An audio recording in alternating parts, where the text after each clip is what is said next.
Siapa yang tidak mengenal Imam Bukhari? Beliau merupakan ahli hadis asal Uzbekistan yang terkenal dengan kecerdasannya sejak usia remaja.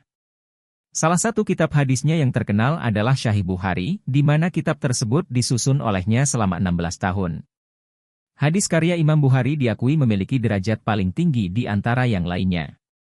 Tak heran, beliau dijuluki sebagai Amirul Mukminin fil Hadits yang artinya, pemimpin orang-orang yang beriman dalam hal ilmu hadis. Bagi kamu yang ingin mengenal beliau lebih dalam, simak biografi Imam Bukhari berikut ini sampai habis, ya. Nama lengkap Imam Al-Bukhari adalah Abu Abdillah Muhammad bin Ismail Al-Bukhari. Beliau lahir pada 13 Syawal 194 H atau 21 Juli 810 M di Bukhara, Uzbekistan. Ayahnya, Ismail bin Ibrahim merupakan seorang ulama sekaligus murid dari Imam Malik bin Anas. Ia dikenal sebagai orang yang taat beragama dan selalu berhati-hati mengenai hal-hal yang hukumnya masih belum pasti.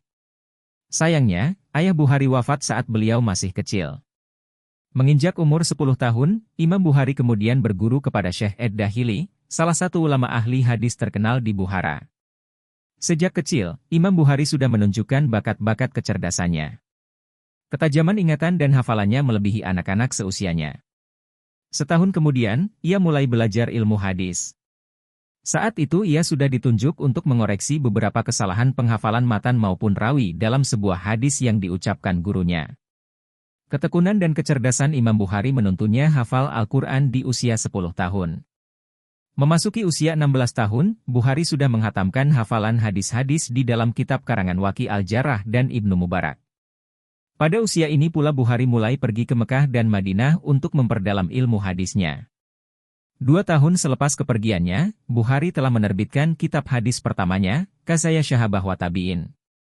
Setelah itu, ia menghabiskan waktu bertahun-tahunnya mengunjungi berbagai kota untuk menemui para periwayat hadis. Imam Bukhari terkenal gigih dalam memburu sebuah hadis. Jika ia mendengar sebuah hadis, maka ia ingin mendapatkan keterangan tentang hadis tersebut secara lengkap. Dengan kata lain, ia harus bertemu sendiri dengan orang yang meriwayatkan hadis tersebut.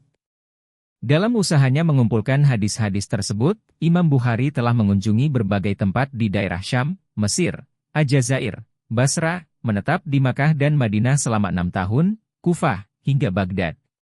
Menurut buku yang ditulis Hafidz Muftisani tersebut, Imam Bukhari dalam 16 tahun perjalanan panjangnya berhasil mengumpulkan sedikitnya 600.000 hadis yang diriwayatkan oleh 80.000 orang rawi.